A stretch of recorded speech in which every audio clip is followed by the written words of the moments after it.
إن الحمد لله إن الحمد لله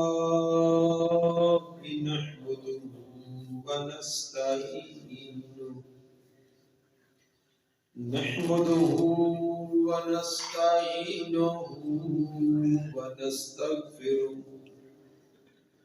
ونعوذ بالله من شرور أنفسنا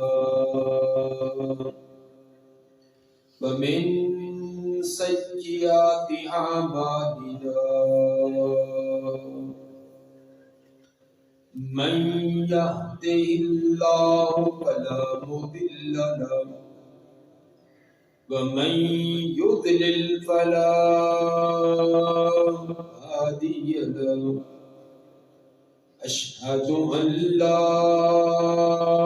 إله إلا الله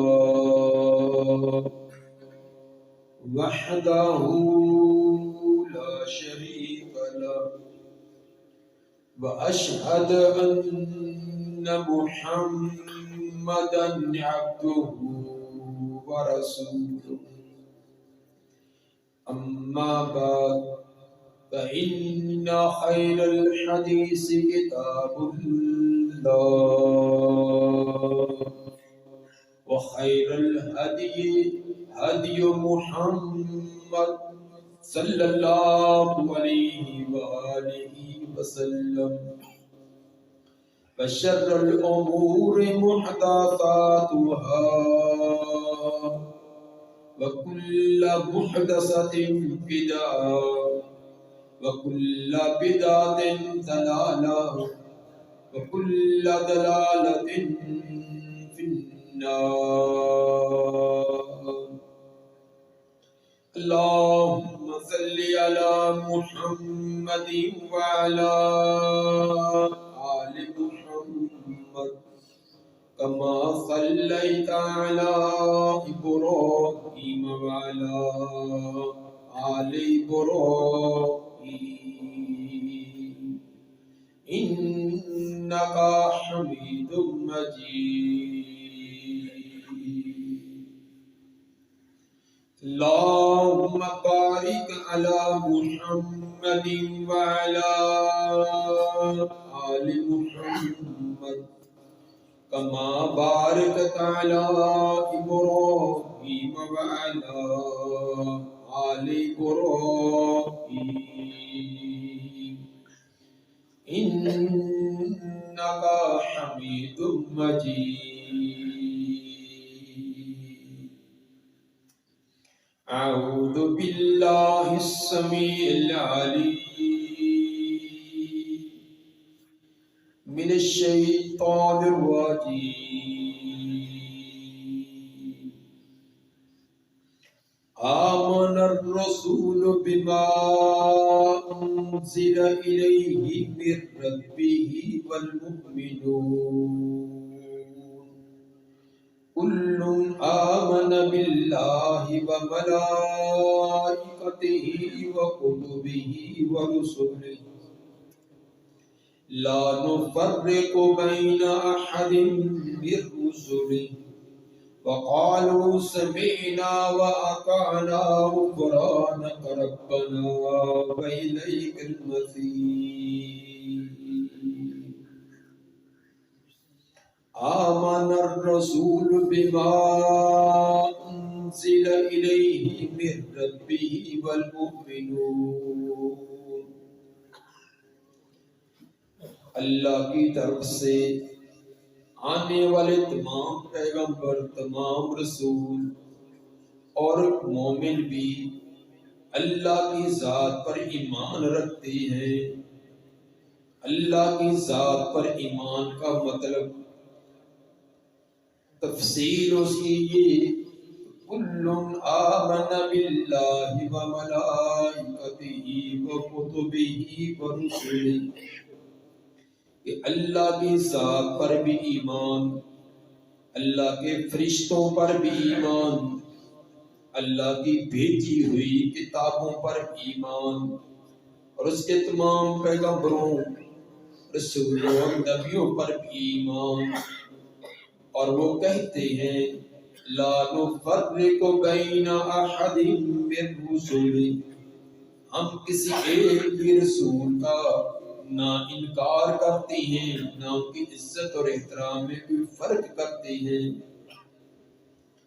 اور سب کچھ ایمان لانے کے باوجود وہ ہمیشہ دعائیں کرتے رہتے ہیں کل آمن باللہ وملائکتہ وکتبہ ورسلہ لا نفرق بین احد من رسلہ وقالوا سمعنا وأطعنا غفرانك ربنا وإليك المصير۔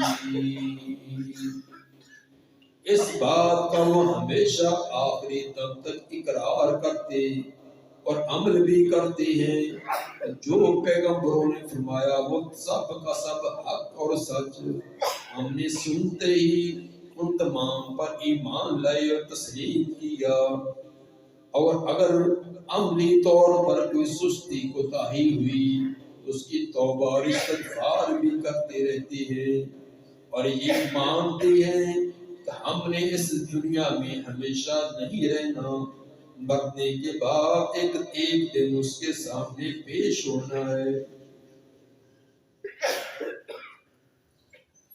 سامعین حضرات، مسلمان اور کافر کے درمیان فرق کرنے والی چیز سب سے بنیادی اور اہم چیز وہ ایمان ہے۔ ایمان کی وجہ سے مسلمان پاک ہے، ظاہری طور پر بھی اور باطنی طور پر، اور اس اپنی پاکیزگی اور طہارت کی وجہ سے اللہ کی پاک جنت کا بھی حقدار بنے گا۔ ایمان نہ ہونے کی وجہ سے انسان پلید ہے، ظاہری طور پر بھی اور باطنی طور پر، اور ایسا پلید انسان اللہ کی پاک جنت میں تو نہیں جا سکتا، البتہ جہنم کی آگ کا وہ ضرور حقدار بنے گا۔ مسلمان اور کافر دونوں قد کاٹ کے اعتبار سے، بہت سارے معاملات کے اعتبار سے تو ایک ہی جیسے ایک مسلمان کی پیدائش ہوتی ہے کافر کی بھی ایسے ہی ہے۔ مسلمان کو اللہ نے پیدا کیا تو کافر کو بھی اللہ نے پیدا کیا۔ جو چیزیں، جو کھانا، جو پانی انسان مسلمان کھاتا پیتا ہے کافر بھی وہی۔ جیسے ایک مسلمان کے 2 ہاتھ ہیں، 2 پاؤں ہیں، زبان ہے، آنکھیں، اسی طرح کافر کی بھی ہے، لیکن مسلمان پاک ہے اور کافر پلید۔ مسلمان مرنے کے بعد جنت میں اور کافر جہنم میں، یہ کیوں فرق ہے؟ سب کچھ تو ایک جیسا، ہمارے جسم کے اندر بھی سرخ خون ہے، اس کافر کے جسم کے اندر بھی ایسے خون ہوتا ہے۔ تو مسلمان پاک ہے اور جنت کا حقدار ہے، کافر پلید ہے اور جہنم میں جانے والا ہے۔ اس میں بنیادی فرق ایمان، عقیدہ، نظریہ، سوچ اور فکر۔ جسم کے اعتبار سے، باقی تمام چیزوں کے اعتبار سے اگرچہ ایک ہی جیسا ہو، لیکن فرق آتا ہے سوچ کا، نظریے کا، عقیدے کا اور اپنے منہج کا۔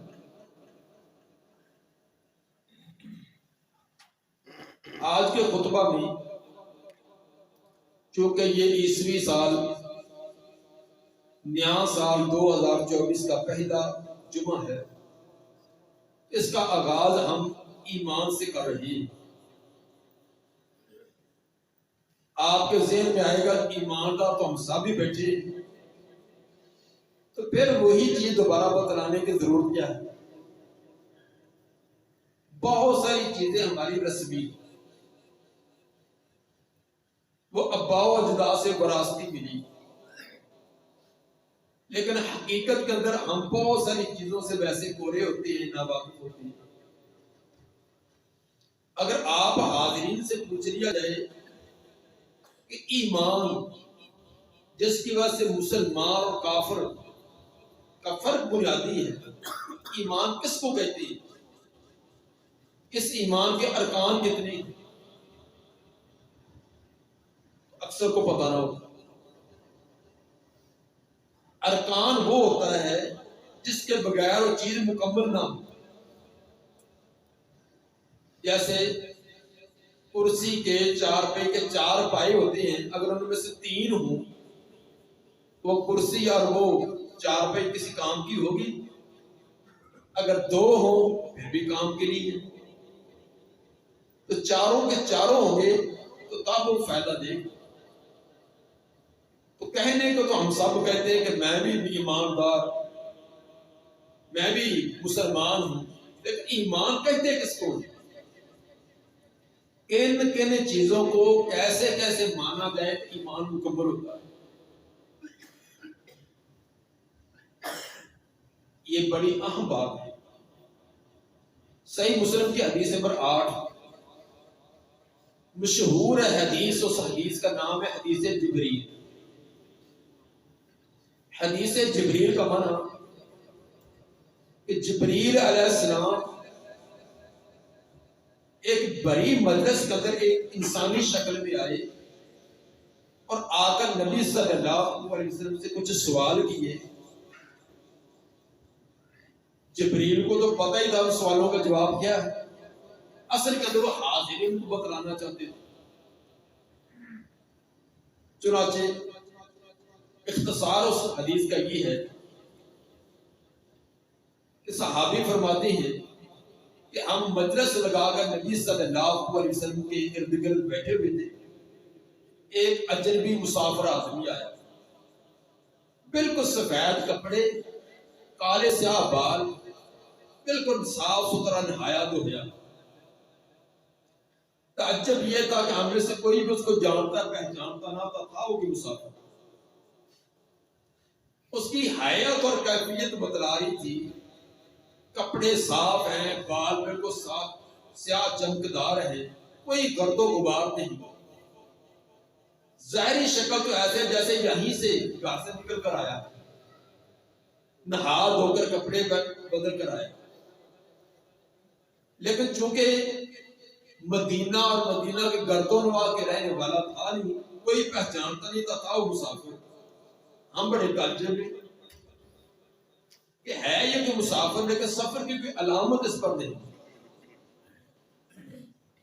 اور دوسری بات تعجب والی یہ کہ باقی صحابہ کرام دور دور بیٹھے، آپ کی حیبت روح کی وجہ سے وہ تمام کو کراس کرتا اور سیدھا نبی کے ساتھ جوڑ کر بیٹھتا۔ اتنا فسند رکبتیہ الی رکبتیہ، اس نے اپنے گھٹنے نبی کے گھٹنوں کے ساتھ ایسے جوڑ لیے، بالکل گوڑے نہ گوڑا جوڑے، اتنا قریب آ کر بیٹھا۔ وَوَضَعَ يَدَيْهِ عَلَى فَخِذَيْهِ، اور اپنے ہاتھ نبی کے رانوں پر آ کر رکھ دیا۔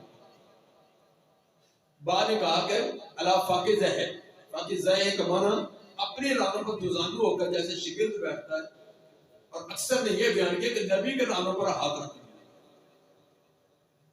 ہم بڑے تعجب والے کہ یہ کون آدمی ہے اتنی ضرورت والا، بالکل آپ کے ساتھ جوڑ کر اور ایسے بیٹھ گیا۔ اس نے آتے 3-4 سوال کیے۔ پہلا سوال یہ تھا کہ فَخْبِرْنِي عَنِ الْإِيمَانِ، مجھے ایمان بتلاؤ، ایمان کسے کہتے ہیں؟ آپ نے ایمان کی تعریف بتلائی، انتا عبد اللہ، ہاں ایمان، انتو من باللہ وملائکتہ وکتبہ ورسلہ والیوم الآخر وانتو من بالقدر خیرہ وشرہ۔ 6 چیزیں آپ نے بیان کی۔ جب آپ نے بیان کی تو اس نے کہا صدقت، آپ نے سچ فرمایا۔ صحابہ کو پہلے ہی بڑا اس پر تعجب تھا، اس کی یہ بات سن کر اور تعجب زیادہ ہو گیا۔ اس نے سوال کیا ہے ایمان کے بارے میں، تو سوال وہ کرتا ہے جس کو اس علم نہ ہو، جس کو علم نہ ہو سوال وہی کرتا ہے۔ آپ نے جواب دیا تو اس نے کہا صدقتا، تصدیق کی۔ تصدیق وہ کرتا ہے جس کو پتا ہو۔ یہ دو متضاد چیز باتیں کیسی ہیں؟ سوال خود کیا اور آپ کا جواب سن کر تصدیق بھی کر لی۔ وہ تو پہلے بڑے حیران بیٹھے تھے کہ یہ ہے آدمی کون، اور اتنے بغیر تکلف کے آپ کے ساتھ آ کر جڑ کر بیٹھ گیا۔ اور سوال بھی یہ، تو ایک اس نے ایمان کا سوال، دوسرا اسلام کا، تیسرا احسان کا، اور چوتھا سوال کیا کہ قیامت کی علامات۔ یہ 4 سوال ہیں۔ آپ نے چاروں کے جواب دیے اور وہ خاموشی سے اٹھا چلا گیا۔ آپ نے فرمایا کہ دیکھو کہ وہ آدمی کدھر ہے۔ تمام صحابہ اٹھے، دوڑے، ادھر ادھر دیکھا، نظر نہ آیا۔ اللہ کے رسول پتہ ہی نہیں کدھر چلا گیا۔ آپ نے کہا بیٹھو میں بتلاتا ہوں۔ آپ نے کہا یہ جبریل تھا جو تمہیں اسلام اور ایمان سکھلانے کے لیے آیا تھا، مجھے علیحدہ تنخواہی میں نہیں۔ یہ بھی تو ہو سکتا تھا جیسے باقی وحی لے کر جبریل علیہ السلام آتے، آپ کو ایسا سے بتلاتے کہ یہ اللہ کا یہ حکم ہے، یہ فرمان ہے، یہ کام کرنے کا ہے، یہ رکنے کا۔ تنہائی میں آپ آگے صحابہ کو بتلاتے۔ لیکن ایمان اور اسلام کی بات ایسے نہیں، بڑے مجمع میں تمام کے سامنے ایک سوال و جواب کے نشست کے انداز میں، اور جبریل انسانی شکل میں آ کر بیٹھے۔ اصل کے اندر ایمان بڑی اہم چیز۔ آپ نے 6 ارکان بیان کیے، وہ 6 کے 6 رکن ہوں گے۔ زبان سے اقرار، دل سے تصدیق، اس کے مطابق عمل، تینوں چیزیں۔ زبان سے اقرار کرنا بھی لازمی، صرف دل سے مانتے نہیں تو ایمان نہیں آئے۔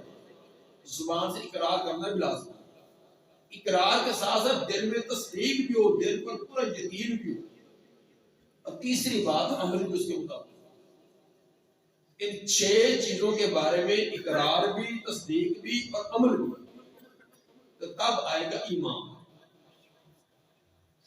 وہ 6 چیزیں کون سی ہیں؟ ان 6 چیزوں کو کہیں گے یہ ایمان کے ارکان ہے، رکن ہے۔ جیسے نماز کے ارکان قیام، رکوع، سجدہ، تشہد، یہ رکن ہے۔ ان رکنوں میں سے کوئی رکن رہ جائے تو نماز نہیں ہے۔ سب کچھ ادا کر لیں، رکوع نہیں ہے، سجدے 2 نہیں کیے، نماز نہیں ہے۔ اسی طرح یہ ایمان کے ارکان میں سے 4 کو مانے، 5 کو مانے، چھٹا نہ مانے، ایمان نہیں آئے گا۔ سب سے پہلی چیز جو آپ نے تعریف فرمائی، یہ ایمان کی تمام چیزوں کا تذکرہ قرآن میں بھی ہے۔ یہ سورہ بقرہ کی آخری سے پہلی آیت جو میں نے تلاوت کی ہے، اس کے اندر بھی تذکرہ کیا، لیکن اس کے اندر تقدیر کا نہیں ہے، وہ باقی جگہ تذکرہ ہے۔ آپ نے بڑی ترتیب سے چیزیں بیان کی۔ سب سے پہلے انتو من باللہ، اللہ پر ایمان۔ اس بارے میں 1-2 خطبوں کے اندر اللہ تعالیٰ پر ایمان لانے کا مختصر مفہوم بیان کیا ہے۔ یہ موضوع بہت تفصیل ہے، اس پر بہت سارے خطبات ہو سکتے ہیں کہ اللہ پر ایمان۔ مختصر یہ کہ 4 چیزیں ان کو ماننا، یہ اللہ پر ایمان لانا ہے۔ سب سے پہلے اللہ کی ذات، یہ اللہ کی ذات ہے، یہ خود بخود نظام نہیں چلتا جس طرح کہ نیچرلی دہریہ لوگ کہتے ہیں۔ یہ روس کے، چائنا کے لوگ یہ تمام دہریہ ہیں، ان کا عقیدہ یہ ہے کہ یہ نظام خود بخود بنا اور خود بخود چل رہا ہے، کوئی بنانے والا نہیں، یہ بس خود بخود چل رہا ہے۔ انسان پیدا ہوتا ہے، کھاتا پیتا ہے، بڑا ہو جاتا ہے، پھر اس کے فلاں مسئلہ بن گیا، ڈیتھ ہو گئی، فلاں ہو گیا، مار گیا، بس۔ یہ باطل ہے، یہ نظام خود نہیں بنا۔ اتنا عجیب و غریب قسم کا یہ نظام ہے، اربوں اور خربوں سیارے ہزاروں میل فی سیکنڈ کی رفتار سے صدموں سے چل رہے ہیں، اور کبھی ایک دوسرے کے ساتھ رگڑ بھی نہیں کھاتے۔ جس دن 2 سیارے میں ٹکرا گئے تو سارا نظام تباہ ہو گیا۔ موسم آ رہے ہیں، کبھی گرمی ہے، کبھی سردی ہے، کبھی خزاں ہے، کبھی بہار ہے، کبھی پودے جو خوبصورت سبز کھڑے ہیں، پھل پھول لگے ہیں، کبھی بالکل پتے جڑے ہوئے، تمام کچھ ختم ہو گیا ہے. یہ ختم ہو رہا ہے. سمندروں کا نظام، پانیوں کا نظام، ہوائیں چل رہی ہے بے شمار. انسان اپنے جسم کی طرف دیکھ لے، دماغ کیا چیز ہے. انسان کی آنکھ کے اندر ہزاروں کیمرے ہیں، تصویریں کھینچتے ہیں. زبان کے اندر ہزاروں کھانے ہیں جو ذائقہ چکھتے ہیں. کان کے اندر ہزاروں ساؤنڈ ہیں جو انسان کی آواز کو کیچ کرتے ہیں. بولنے کی ہزاروں چیزیں، تمام کا دماغ سے تعلق. اور اتنا تیز رفتار نظام ہے کہ آج تک کوئی کمپیوٹر اس طرح ایجاد نہیں ہو سکتا. انسان کے دماغ سے زیادہ آج تک کوئی چیز ایجاد نہیں. سب سے زیادہ جو عقل مند سمجھا جاتا ہے دنیا والوں کے نزدیک آئنسٹائن، اس کا بھی کہتے ہیں کہ 5% اسے دماغ استعمال کیا تھا، 95% اسے کبھی استعمال نہیں ہوا. ہمارے نزدیک تو سب سے زیادہ ذہین فقیر و نبی صلی اللہ علیہ وسلم اور دیگر انبیاء ہیں. اتنا وسیع و عریض نظام یہ خود چلتا ہے. اگر کوئی آدمی کہے کہ یہ میپ خود بنا ہے، اس کو کسی نے نہیں بنایا، کوئی بھی دنیا کا آدمی مانے گا نہیں. ایک یہ کاغذ کا پرزہ کوئی نہیں کہے گا خود بن گیا. اتنا وسیع نظام اور اتنا صدیوں سے چل رہا ہے، اور یہ خود چلے گا. کتنی عجیب بات جو کہہ دیتے کہ یہ خود چلتا ہے. دوسرا اللہ کی ذات پر ایمان لانے کا، اللہ کی ربوبیت پیدا کرنے والی ذات ہے اور سب کا رب اللہ ہے. یہ سب اللہ نے پیدا کیا. ام خلقوا من غیر شیء ام هم الخالق. بتلاؤ کہ تم خود بنے ہو یا کوئی اور تمہیں اللہ کے علاوہ کوئی اور بنانے والا ہے. کوئی کہے کہ میں خود بنا ہوں، یا تم نے کسی کو پیدا کیا ہے. نہ تو نے اور میں نے کسی کو پیدا کیا، نہ ہم خود بنے. کوئی ذات ہے بنا. ربوبیت، اللہ کا رب ہونا. تیسری چیز اللہ کی الوہیت، الہ اور معبود. جو خالق ہے معبود وہی ہوتا ہے. جس نے پیدا کیا معبود وہ ہے. آج تک کسی مشرک نے یہ دعویٰ نہیں کیا کہ زمین، آسمان، سورج، چاند یہ اللہ کے علاوہ کسی اور نے پیدا کیا. مکہ کے یہ مشرک تھے نبی کے زمانہ میں، وہ بھی یہ مانتے تھے کہ زمین و آسمان اور یہ نظام یہ اللہ نے پیدا کیا. وَلَئِن سَأَلْتَهُم مَّنْ خَلَقَ السَّمَاوَاتِ وَالْأَرْضَ. اے میرے پیغمبر، اگر ان مشرکین مکہ سے، کافروں سے سوال کرو کہ زمین و آسمان کس نے پیدا کیا، لَيَقُولُنَّ اللَّهُ. تاکید لگا کر کہیں کہ سب کچھ ایک اللہ نے پیدا کیا. رب ہونے کے قائل، لیکن الوہیت، الہ اکیلا اللہ کو نہیں مانا. بلکہ کہتے تھے کہ یہ ہمارے کچھ پیارے ہیں، ان کو بھی اللہ نے کچھ اختیارات دے دیے. اور یہ نہیں مانتے تھے کہ ان کے ذات میں کیا، بلکہ یہ مانتے تھے کہ ان کو اختیار بھی اللہ نے دیے ہیں. وہ بڑا ہے، یہ چھوٹے ہیں. مَا نَعْبُدُهُمْ هَؤُلَاءِ إِلَّا لِيُقَرِّبُونَا إِلَى اللَّهِ زُلْفَىٰ. کہ یہ ہمیں اللہ کے قریب کرتے ہیں. بہرحال اللہ کی ربوبیت، اس کی الوہیت. چوتھی چیز اللہ کے اسماء و صفات. اللہ کی جتنی بھی صفتیں ہیں قرآن میں، حدیث میں ثابت ہیں، ان تمام کو ماننا. کیسے ماننا؟ جیسے اللہ کی شان کو لائے. مثلا اللہ کا سمیع ہونا، اللہ سننے والا ہے. سمیع اور بصیر، اللہ سمیع بھی ہے، بصیر بھی ہے. کیسے سمیع بصیر ہے؟ کیا ہماری طرح اللہ کی آنکھ ہے کہ کھولے تو چیز نظر آتی ہے، بند کرے تو نظر نہیں آتی؟ اور وہ پتلی ہے اور گھومتی، کیا اللہ کی بھی؟ نہ، یہ تشبیہ نہیں دے. ایک گروہ آیا جنہوں نے اللہ کی صفات انسانوں کے ساتھ تشبیہ دی، گمراہ ہو گیا، جن کو مشبیہ کہتے ہیں. اور کچھ نے انکار ہی کر دیا کہ اللہ کی کوئی صفت ہے نہیں، جن کو معطلہ کہتے ہیں، جہمیہ، یہ گمراہ ہو۔ کچھ نے کیفیت بیان کی کہ اللہ کی یہ صفتوں کی کیفیت ایسی ہے، وہ بھی گمراہ ہو۔ جو صفتیں ثابت ہیں وہ ماننا، لیکن کما جلیق بشان، جیسے اس کی شان کو لائے۔ اللہ سنتا ہے، دیکھتا ہے، اللہ کا ید ہے، بجر ہے، یہ سب چیزیں جو ثابت ہیں، لیکن کیسے؟ جیسے اس کی شان کو لائے۔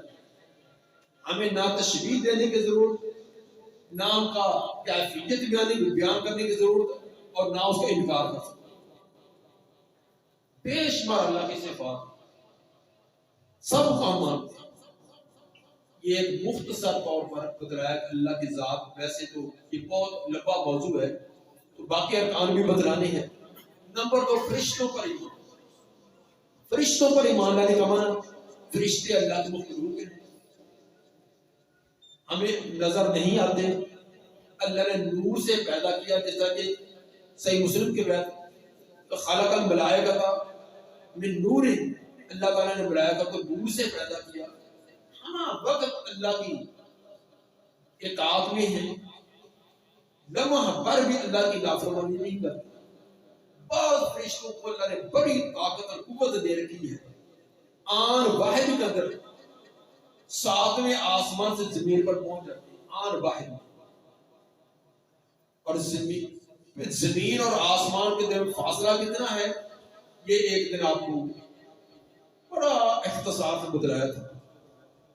جتنے یہ سورج ہیں، چاند ہیں، سیارے ہیں، ستارے ہیں، سب آسمان سے نیچے۔ آسمان اس سے بہت دور ہے، آج تک کوئی اندازہ تخمینہ بھی نہیں لگا سکا کہ آسمان کتنا دور ہے۔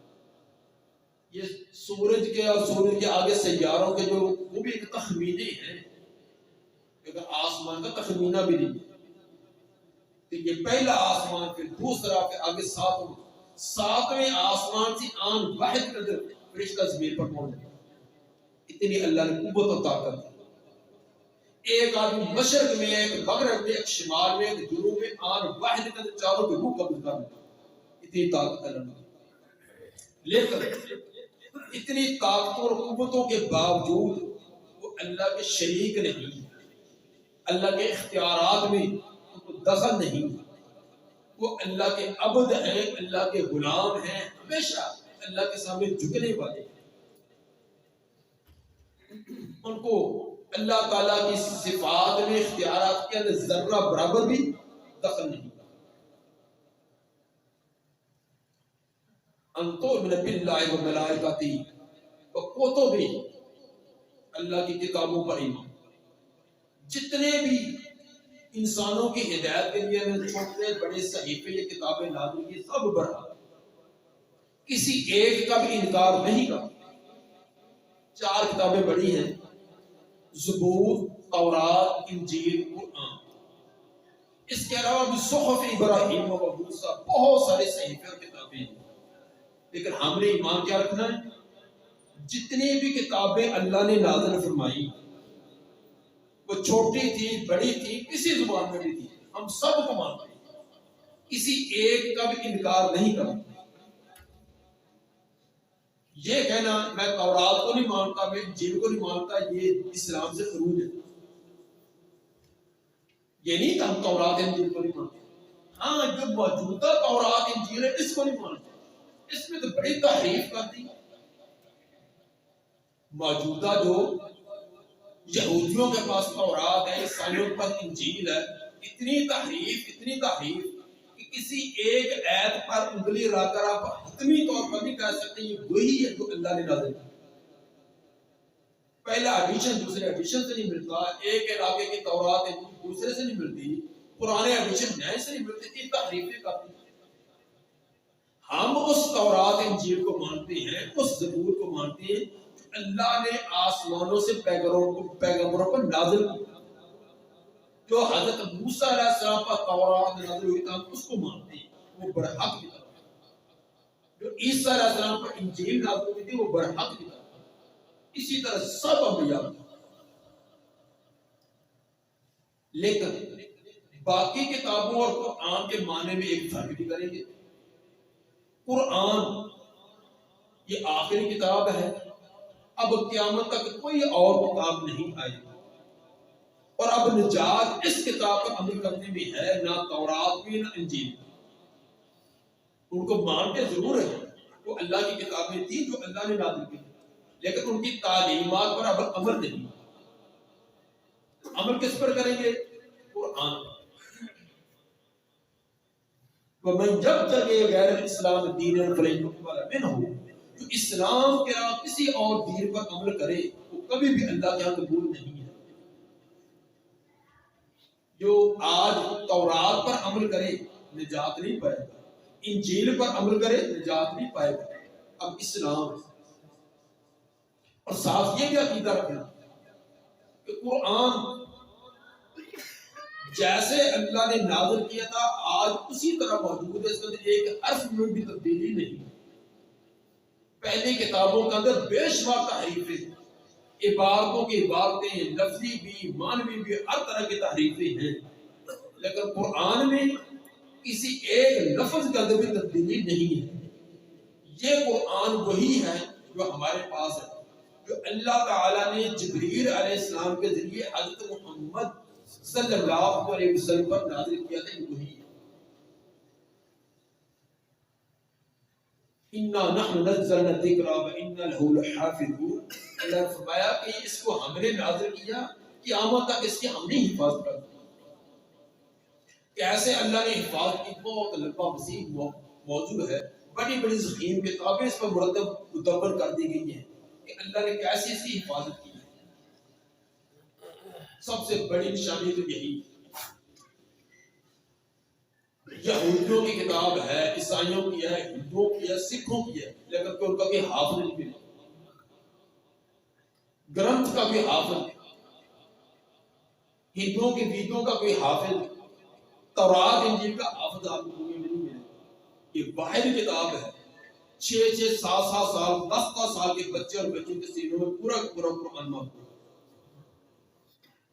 80 سال اور 90 سال کے بوڑھے جن کو اور کچھ چیز یاد ہو نہ ہو لیکن قرآن پورا یاد، لاکھوں کی اعتبار سے دنیا کے اندر حافظ قرآن آپ کو ملے گا۔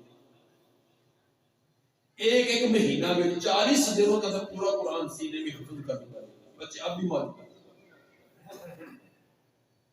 کوئی ایک لفظ آپ کہیں سے بولے وہ آپ کو اس کا آگا بھی پیچھا بھی، کہاں سے سطر کون سی ہے، صفحہ کون سا ہے، اس کا معنی کیا ہے، چھوٹا بچہ 10 12 سال کا آپ کو ہے۔ یہ قرآن کی عظمت، یہ قرآن کی حفاظت جو اللہ نے کروائی۔ روسوں نے ہی تیسری چیز رسولوں پر ایمان، چوتھی چیز رسولوں پر ایمان۔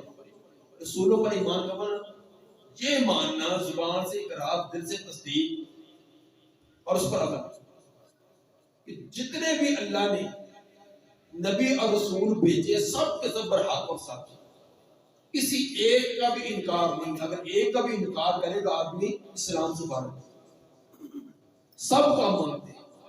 وہ کتنے تھے اس کا علم نہیں ہے، جتنے بھی اللہ نے بھیجے۔ ایک روایت آتی ہے 1,24,000 والی، لیکن وہ روایت ضعیف ہے، ثابت نہیں۔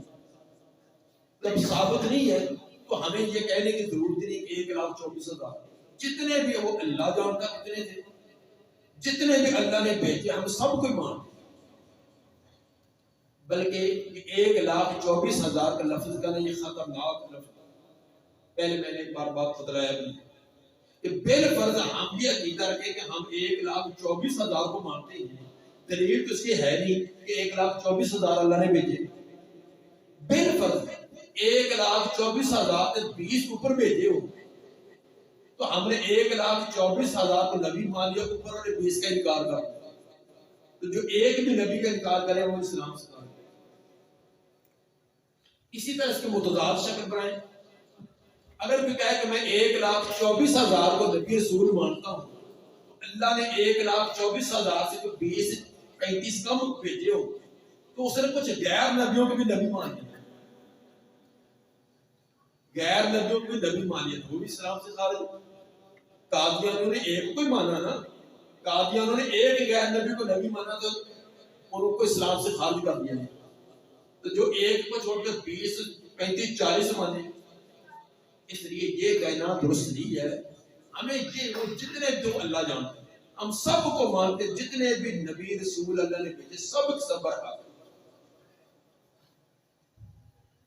اور یہ بھی ماننا کہ حضرت محمد صلی اللہ علیہ وآلہ وسلم آخری رسول ہیں. آپ قیامت تک کوئی کسی قسم کا کوئی ظاہری, کوئی باطنی, کوئی ذلی, کوئی بروزی کوئی نبی نہیں ہے.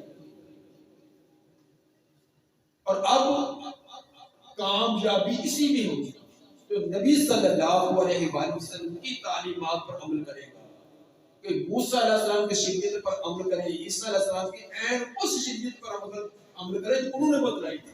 اب وہ تو پائی نہیں جاتی ہے.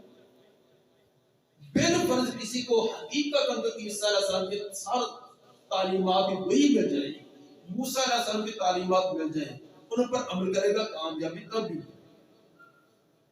کامیابی حضرت محمد صلی اللہ علیہ وآلہ وسلم کی تعلیمات میں.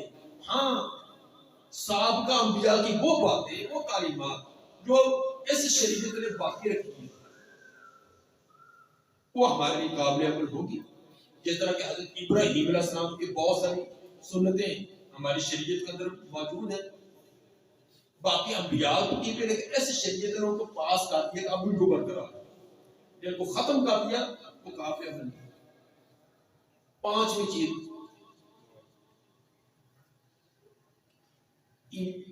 مرنے کے بعد دوبارہ اٹھنا ہے, قیامت کا دن.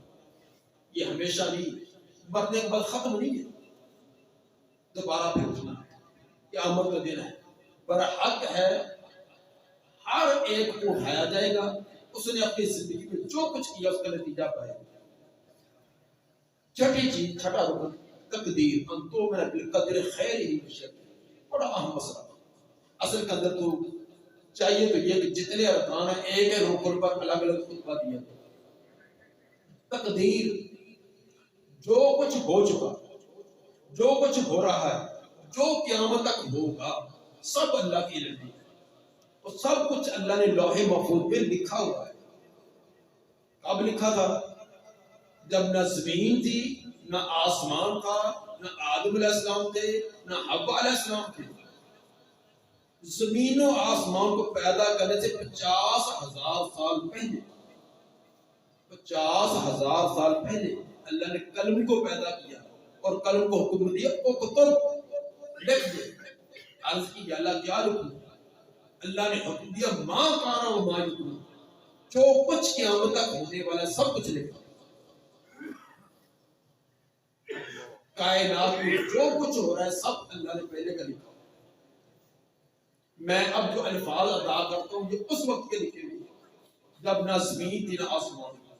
میرے بارے میں لکھا تھا کہ جنوری کی 5 تاریخ 2024 اتنے بج کر اتنے منٹ اتنے سیکنڈ پر میں نے منبر پر کھڑے ہو کر فلاں جملہ ادا کرا.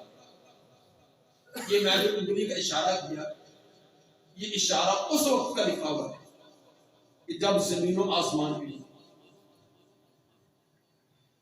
اب آپ کہیں گے پھر انسان تو مجبور ہے.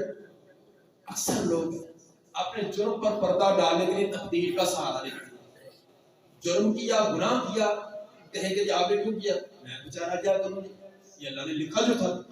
تم نے خود تو کہا کہ سب کچھ اللہ نے لکھا تھا, اس کے مطابق ہو رہا ہے. یہ اللہ نے لکھا تھا, اب میں بیچارہ کیا کروں؟ اپنے جرم پر پردہ ڈالنے کے لیے اپنے آپ کو بیچارہ بنا دے, یہ درست نہیں ہے. اگر ایسے کیا جائے, قاتل کو کہا جائے تم نے قتل کیوں کہا, کہ یہ اللہ نے لکھا تھا, میں تو مجرم نہیں ہوں. چور کو کہا جائے چوری کیوں کی ہے, اللہ نے لکھا ہو تو میں نے چوری کر لی. پھر تو تمام جیلیں بھی ختم کرتے ہیں, تمام کے تمام عذاب بھی ختم کرتے ہیں, پھر تو جو اللہ نے لکھا. اصل میں میرے بارے میں اللہ کو علم تھا کہ میں نے فلاں آدمی پیدا کرنا, اس نے یہ کام کرنے ہیں, اللہ کو پہلے پتا تھا. جو اللہ میں نے کرنے تو اللہ کو پتا تھا, میں ایڈوانس لے لیا. اگر نہ بھی لکھا ہوتا میں نے یہ کچھ کرنا, کوئی چوری کرتا ہے, کوئی نیکی کرتا ہے, یہ اللہ نے نہ بھی لکھا ہوتا تو پھر بھی ہمیں یہ کچھ کرنا تھا، اللہ کو پہلے کا پتا۔ ایک ڈاکٹر کے پاس آپ جائیں مریض کو لے کر، تو چیک کرنے کے بعد بڑا ماہر قسم کا ڈاکٹر کہہ دے کہ بھی لے جاؤ، بھی گھر لے جاؤ، چھٹی دے دو، اس کی خدمت کرو، زیادہ سے زیادہ یہ 2 دن کا مہمان۔ آپ لے آئے، اس نے لکھ دیا تھا، باقی دوسرے دن آپ کا وہ رشتے دار فوت ہو گیا، تو کیا آپ ڈاکٹر پر کیس کریں گے کہ اس نے لکھا تھا، اس نے کہا تھا کہ دوسرے دن اس نے مر جانا ہے، یہ مجرم ہے؟ کوئی بھی اس پر کرے گا۔ اس نے اپنا تجربہ، ایک مشاہدہ، اپنے ایک علم بتلایا۔ اگر وہ نہ کہتا، نہ لکھتا، تو پھر بھی تو اس نے مرنا ہی تھا نا۔ اسی طرح اگر اللہ کا یہ علم ہے، ڈاکٹر حکیم کا علم تو ہزاروں غلطیاں، اس کے اندر ہزاروں خامیاں ہیں، اللہ کے علم میں کوئی خامی نہیں ہے۔ تو جو کچھ ہم آج کر رہے ہیں اس کا اللہ کو آج سے ہزاروں سال پہلے کا علم ہے۔ جو کچھ آج ہو رہا ہے اس کا علم اس وقت بھی اللہ کو تھا جب نہ زمین تھی نہ آسمان، اس وقت اللہ نے لکھ دیا سارا۔ تو ہم لکھنے کی وجہ سے مجبور نہیں ہو گئے، یہ اللہ نے انسان کو اختیار دیا ہے۔ اس لیے یہ بہانہ بنانا کہ ہم مجبور محض ہیں، تو ہم تو جو کچھ لکھا اسی طرح کے مجبور ہے، اس لیے جنت و جہنم و نیکی بدی یہ کیوں ہے؟ یہ اللہ کو علم تھا۔ اس لیے آپ نے فرمایا کہ تم ہر انسان کو وہی توفیق اللہ دے دیتا ہے جس کو کوشش کرتا ہے۔ بہرحال یہ 6 ارکان تھے: اللہ پر ایمان، فرشتوں پر ایمان، اللہ کی کتابوں پر، نبیوں اور رسولوں پر، آخرت پر اور تقدیر پر۔ ان 6 چیزوں کو زبان سے اقرار، دل سے تصدیق اور اس کے مطابق عمل۔ ایک آخری بات، بعض لوگ کہتے ہیں زبان سے اقرار اور دل سے تصدیق اتنی کافی ہے، اتنا ایمان ہے، عمل نہیں جس میں۔ اور ایسے کہنے والوں نے پھر آگے کیا بنا دیا؟ کہنے لگے کہ جبریل کا ایمان اور تیرا میرا ایمان برابر ہے، ابو بکر صدیق رضی اللہ عنہ کا ایمان اور تیرا میرا ایمان برابر ہے۔ کیوں؟ انہوں نے بھی زبان سے اقرار کیا، ہم نے بھی زبان سے اقرار کیا، انہوں نے دل سے تصدیق کی، ہم نے بھی، برابر ہو گیا۔ باطل، غلط۔ ایمان 3 چیزوں کا نام ہے، اقرار بھی، تصدیق بھی، عمل بھی۔ تو جو عمل کو اس میں سے ایمان سے نکالتے ہیں وہ یہی فرق کرتے ہیں نا کہ صحابہ کرام کا عمل بہت زیادہ تھا، اس لیے وہ ہم سے آگے بڑھ گئے، ہمارا عمل کم ہے اس لیے ہم پیچھے۔ ان کے نزدیک ایمان ہمارا اور صحابہ کا اور جبریل کا برابر ہے، لیکن عمل ان کا زیادہ ہے، اور عمل کو ایمان میں شامل نہیں کرتے۔ حالانکہ محدثین کا امام بخاری رحمہ اللہ نے کئی باب کر کے اور قرآن کی بہت ساری آیات سے یہ بات ثابت کہ تینوں چیزیں، کیونکہ عام لوگ نہیں جانتے، آپ کہیں گے وہ کون ہے جو ایسے کہتے ہیں؟ اگر میں نام لے لوں تو آپ کہیں گے یہ تو ہمارے اندر احناف کا یہ نظریہ ہے۔ احناف کی کتابیں بھری ہوئی ہیں، عقیدے کی کتابیں بھری ہوئی ہیں، جس پر کہتے ہیں کہ صرف ایک عقیدہ تو ان کا یہ ہے کہ صرف اقرار، زبان سے اقرار کرنا یہی ایمان ہے، اور دوسرا عقیدہ ان کا یہ ہے اقرار اور تصدیق دونوں مل کر ایمان بنتے، ایمان کو شامل نہیں کرتے۔ بہرحال بڑے اختصار کے ساتھ ایمان کا ارکان بیان کیا، اللہ تعالیٰ توفیق عطا فرمائے۔ صحیح عقیدہ، صحیح ایمان، پیور ایمان نہیں، پھر کیا نماز، کیا روزہ، کیا حج کا ایمان ہی درست نہیں ہے، تو کم سے ایمان کو جاننے، پہچاننے، کون کون سی چیزیں ہیں، کیسے کیسے مانے تو ایمان